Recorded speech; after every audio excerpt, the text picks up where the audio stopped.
Dear student, आज हम लोग representation of integers on number line पर कैसे हम लोग इंटीजर्स को रिप्रेजेंट करेंगे ये सीखेंगे। यहाँ पर सबसे पहले हमने क्या किया है, एक नंबर लाइन ड्रा किया है जिसके दोनों एंड क्या हैं, वो इन्फिनाइट लाइन, इसे हम बढ़ा सकते हैं, अनंत तक बढ़ा सकते हैं। मिडिल में हमने ज़ीरो डिनोट किया है और राइट साइड हमने पॉजिटिव इंटीजर्स लिखे हैं, लेफ़्ट साइड हमने क्या किया है, निगेटिव इंटीजर्स लिखे हैं। इनके बीच की जो डिस्टेंस है वो इक्वल रहेगी, ठीक ना।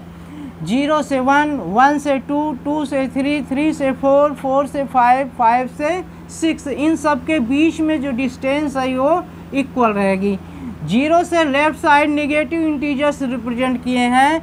0 से -1 है, -1 2, -2, -2 2, -3, -3 2 2, -4, -4 2 2, -5, -5 2 2, -6 ETC। ऐसे हम जितने भी नंबर्स होंगे, इंटीजर्स होंगे, उनको रिप्रेजेंट कर सकते हैं। यहाँ पर ध्यान देने वाली बात यह है कि 0 से लेफ़्ट साइड निगेटिव इंटीजर्स हमने रिप्रेजेंट किया है और 0 से राइट साइड हमने पॉजिटिव इंटीजर्स रिप्रेजेंट किया है, ठीक ना। एक ही साइड में इन नंबर्स को हम क्या कर सकते हैं, पॉजिटिव निगेटिव कर सकते हैं। अगर हमें बैक होना है, 6 to 5 आना है तो निगेटिव होगा, ठीक ना।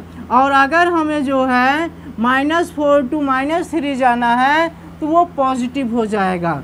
यहाँ पर देखने वाली ख़ास बात यह है कि 0 से जो जितना पास इंटीजर पॉजिटिव होगा वह उतना स्मॉलेस्ट इंटीजर होगा, ठीक ना। और 0 से जो जितना दूर होगा वो उतना ही बड़ा इंटीजर होगा। यानी कि 0 से जो नज़दीक में है वो स्मॉलेस्ट इंटीजर है पॉजिटिव साइड में या पॉजिटिव इंटीजर्स, और 0 से जो ज़्यादा दूर है पॉजिटिव इंटीजर वो उतना बड़ा होगा। जस्ट इसी का अपोजिट लेफ़्ट साइड होता है। 0 के जो ज़्यादा पास निगेटिव इंटीजर होगा वो उतना ही बड़ा होगा, जबकि 0 से जो जितना दूर निगेटिव इंटीजर होगा वो उतना छोटा होगा। आपसे क्वेश्चन एक पूछा जा सकता है कि आप बताइए -1 is greater or -3, -1 is greater or -3। इस नंबर लाइन पे हम देख रहे हैं कि -1 जो रिप्रेजेंट किया गया है वो 0 के ज़्यादा पास में है।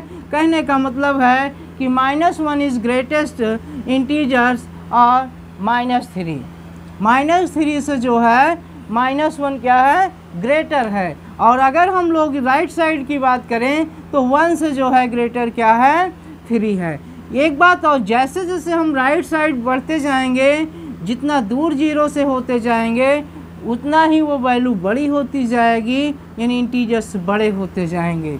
और जैसे जैसे हम लेफ़्ट साइड में 0 से जितना दूर होते जाएंगे उतना ही वो वैल्यू क्या होगी, छोटी होती जाएगी, ठीक ना। इस बात का ख्याल रखिएगा कि निगेटिव इंटीजर अगर वो बड़े इंटीजर्स हैं तो वो उतने ही छोटे हैं। अब हम लोग बात करते हैं कि रेशनल नंबर क्या होते हैं। रेशनल नंबर किसे कहते हैं, the number of the form, ऐसा कोई नंबर जिसे हम p/q के फॉर्म में लिख सकें, p/q की तरह में लिख सकें, और ये p एंड q जो हैं वो इंटीजर्स होंगे और q की वैल्यू 0 नहीं होनी चाहिए। क्या, q की वैल्यू, डिनोमिनेटर जिसे आप कह सकते हो, q की वैल्यू 0 नहीं हो सकती है, उसे हम रेशनल नंबर कहते हैं या उन्हें हम परिमेय संख्याएं कहते हैं, ठीक ना। ऐसा नंबर जिसे हम p/q के फॉर्म में लिख सकें और ये p और q दोनों क्या हों, इंटीजर्स होने चाहिए। इंटीजर्स हमने आपको पहले बता दिया था, पॉजिटिव भी होते हैं, नेगेटिव भी होते हैं। जितने जो है नेगेटिव इंटीजर्स ले लो और 0 से लेकर के होल नंबर को अगर हम ले लेते हैं तो वो सभी जो है इंटीजर्स कहलाते हैं। यहाँ पर कुछ खास बातें हैं वो ध्यान देने की है। 0 जो है वो भी क्या है, 0 भी एक रेशनल नंबर है। 0 एक क्या है, रेशनल नंबर है, क्योंकि 0 को हम 0/1 लिख सकते हैं। और यहाँ पर हमने देखा है कि ये p/q के फॉर्म में है और q की वैल्यू जो है 0 नहीं है, ठीक ना। q की वैल्यू क्या है, 0 नहीं है, ठीक ना। जितने भी नेचुरल नंबर्स हैं वो सभी रेशनल नंबर होते हैं, क्योंकि अगर हम कहें 1 है, 1 इज अ रेशनल नंबर, 1/1 लिख सकते हैं। 2 को हम 2/1 लिख सकते हैं। और यहाँ पर हम देख रहे हैं कि डिनोमिनेटर यानी q की वैल्यू जो है वो 0 नहीं है, ठीक ना। Every integers is a rational number, जितने इंटीजर्स हैं, ये नंबर लाइन पर हमने इंटीजर्स को रिप्रेजेंट किया है, और ये सभी जो है इंटीजर्स क्या हैं, रेशनल नंबर हैं, चाहे वो पॉजिटिव इंटीजर्स हों चाहे वो नेगेटिव इंटीजर्स हों, क्योंकि इन सब के नीचे हम 1 लगा सकते हैं। यहाँ पर देखने वाली बात है कि इसे हम जो है -1/1 कर सकते हैं या -2/1 कर सकते हैं, ठीक ना। तो जितने भी इंटीजर्स हैं वो सभी रेशनल नंबर हैं, और अगर वो इंटीजर कोई a है तो उसे हम इस फॉर्म में लिख सकते हैं, a/1 के फॉर्म में लिख सकते हैं, जहाँ की q की वैल्यू 0 नहीं होगी, ठीक ना। निगेटिव हो सकती है, चल जाएगा, लेकिन q की वैल्यू 0 नहीं होनी चाहिए। इसके बाद हम लोग देखते हैं इक्विवेलेंट रेशनल नंबर। क्या इक्विवेलेंट रेशनल नंबर हम लोग देखते हैं कि इक्विवेलेंट रेशनल नंबर क्या होते हैं। अगर कोई रेशनल नंबर हमारा 1/2 है तो हम उन दोनों की टेबल, p की टेबल और q की टेबल अगर पढ़ते जा रहे हैं उसी रेशियो से, तो वो क्या कहलाते हैं, इक्विवेलेंट रेशनल नंबर कहलाते हैं। इसके आगे देखो हमने 1/2 is equal 2/4 is equal 3/6 is equal 4/8। इन सब को अगर हम सॉल्व करें तो हमारा जो आंसर आएगा वो 1/2 ही आएगा। कैसे, इसे हम क्रॉस मल्टीप्लाई करके चेक भी कर सकते हैं। 1 को 4 से हम क्या कर लेंगे, मल्टीप्लाई कर लेंगे, और 2 को 2 से मल्टीप्लाई कर लेंगे। अगर LHS और RHS इक्वल आता है तो वो इक्विवेलेंट कहलाता है, ठीक ना। दूसरे वाले को भी हम देख सकते हैं, 6 को 2 से मल्टीप्लाई करेंगे 12 आएगा, 3 को 4 से मल्टीप्लाई करेंगे 12 आएगा। इन दोनों में LHS और RHS दोनों इक्वल आएगा। इसको भी हम चेक कर सकते हैं। 8 को हम 3 से मल्टीप्लाई कर लें और 4 को 6 से मल्टीप्लाई कर लें तो दोनों साइड जो है वैल्यू 24 आएगी। 8 3 जा जो है 24 और 6 4 जा 24। तो ये सभी क्या हैं, इक्विवेलेंट फ्रैक्शन है, यानी 1/2 के इक्वल हैं। फिर हम लोग बात करते हैं simplest form of rational number.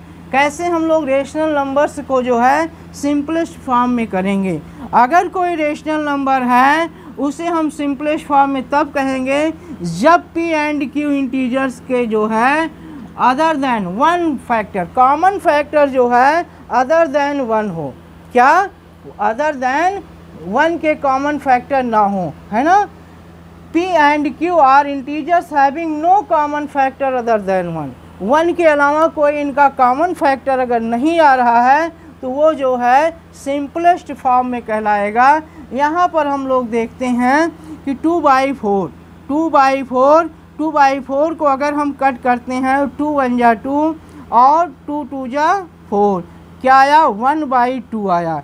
1 और 2, p और q, ये p है और ये q है, इन दोनों का जो कॉमन फैक्टर है वो 1 है, ठीक ना। 1 के अलावा नहीं आना चाहिए, 1 से ज़्यादा नहीं आना चाहिए। ये साफ साफ लिखे हैं, no common factor other than 1। इन दोनों के p और q के फैक्टर जो है 1 के अलावा नहीं होने चाहिए। किसी में भी देख लें, 4 1 जा 4, 4 2 जा 8, इसमें भी 1/2 आएगा। और ये 1/2 यानी 1 और 2, p और q का जो कॉमन फैक्टर है 1 और 2 का कॉमन फैक्टर 1 के अलावा और नहीं आएगा। इन दोनों का जो कॉमन फैक्टर आएगा वो 1 ही आएगा, ठीक ना। तो हमने यहाँ क्या सीखा, आज के वीडियो में हमने रेशनल नंबर्स को जो है, सबसे पहले हमने इंटीजर्स को जो है नंबर लाइन पे रिप्रेजेंट करना सीखा। 0 से राइट साइड हमने पॉजिटिव इंटीजर ड्रा किया है, 0 से लेफ्ट साइड हमने निगेटिव इंटीजर्स ड्रा किया है, ठीक ना। फिर हमने रेशनल नंबर देखा। रेशनल नंबर को p/q के ऐसे नंबर्स जिन्हें हम p/q के फॉर्म में लिख सकते हैं, और ये p और q दोनों इंटीजर्स होने चाहिए, q की वैल्यू 0 नहीं होनी चाहिए, तब उसे हम जो है रेशनल नंबर कहेंगे या परिमेय संख्याएं कहेंगे। रेशनल नंबर से रिलेटेड कुछ खास बातें हैं। 0 भी जो है वो रेशनल नंबर है, क्योंकि हम 0/1 कर सकते हैं। 0 को हम लोग 0/1 लिख सकते हैं, जो कि P/Q के फॉर्म में है, और यहाँ पर Q की वैल्यू 0 भी नहीं है। जितने भी नेचुरल नंबर हैं, every natural number is a rational number, क्योंकि 1 को हम लोग 1/1 लिख सकते हैं, जो कि P/Q के फॉर्म में है। 2 को हम लोग 2/1 के फॉर्म में लिख सकते हैं, जो कि P/Q के फॉर्म में है। 3 को हम लोग 3/1 के फॉर्म में लिख सकते हैं, जो कि P/Q के फॉर्म में है, और Q की वैल्यू 0 भी नहीं है। ठीक है, जितने भी इंटीजर्स हैं, every integers is a rational number. ये इंटीजर्स हमने नंबर लाइन पे ड्रॉ किए हैं, ये सभी जो है रेशनल नंबर हैं।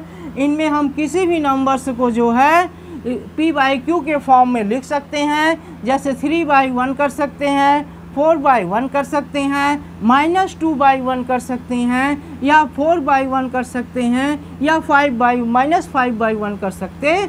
इन सब के नीचे अगर हम 1 लगा देंगे तो ये P/Q के फॉर्म में आ जाएगा, जहाँ पर ये P और Q दोनों इंटीजर होंगे और Q की वैल्यू निगेटिव भी नहीं होगी। ठीक ना। फिर हम लोग बात करते हैं क्या, equivalent rational number. Equivalent rational number हमने बताया है कि उनके जो फैक्टर आने चाहिए ना, वो क्या होने चाहिए, 1 के अलावा नहीं होने चाहिए। ये सिंपलेस्ट फॉर्म है, simplest form of rational number, no common factor other than 1। P और Q के फैक्टर जो है 1 के अलावा नहीं होने चाहिए, तो उन्हें हम क्या कर सकते हैं, सिंपलेस्ट फॉर्म में लिख सकते हैं। ठीक ना। इक्विवेलेंट रेशनल नंबर आप देख चुके हो, P की टेबल आप पढ़ते जाओ, Q की, है ना। आगे आगे उसी रेशियो से हम चलते जाएंगे, और चेक करने के लिए हम क्या करेंगे, क्रॉस मल्टीप्लाई करेंगे। LHS और RHS दोनों इक्वल होना चाहिए। Simplest form of rational number, ये बहुत ज़रूरी है इसे समझना।